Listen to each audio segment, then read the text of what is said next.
역사적인 남북 정상회담 일정이 모두 마무리됐습니다. 문재인 대통령과 김정숙 여사가 함께한 환송 행사를 마지막으로 김정은 국무위원장 부부도 모두 북측으로 돌아갔습니다. 네, 남북 정상회담 프레스센터가 마련된 일산 킨텍스에 나가 있는 취재기자 연결해 들어보겠습니다. 임혜준 기자. 네, 문재인 대통령과 김정은 북한 국무위원장은 1시간쯤 전 환송 행사를 끝으로 역사적인 정상회담 일정을 모두 마쳤습니다. 판문점 평화의 집 전면을 스크린처럼 만들어 하나의 봄을 주제로 한 영상을 문 대통령과 김정숙 여사, 김 위원장과 리설주 여사가 함께 관람했습니다.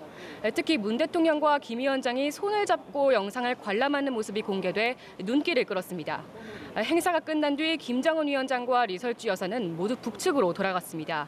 헤어지기 전 문 대통령 부부는 김 위원장 부부에게 아쉬운 작별의 인사를 건넸습니다. 김정숙 리설주 여사는 헤어지기 전 서로 귓속말을 주고받는 등 마지막까지 친밀한 모습을 보이기도 했습니다. 네, 아쉬운 작별의 인사를 나눈 것 같은데요. 만찬장에서도 분위기가 상당히 좋았던 것으로 전해졌죠.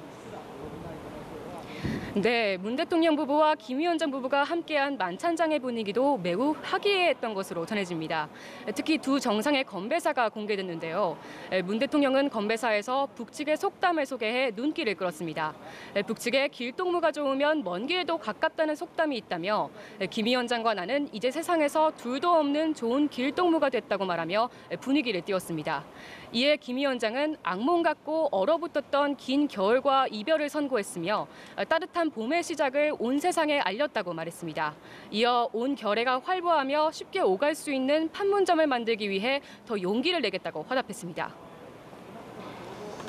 임혜준 기자, 앞서 두 정상이 발표한 판문점 선언, 오늘 가장 중요한 선언이 아니었을까 싶은데 자세한 내용 좀 짚어볼까요?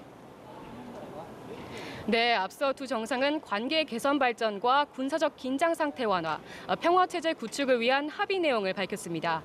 우선 남북은 이전 정상회담에서 이뤄진 6.15 14선언을 적극적으로 이행하기로 했습니다.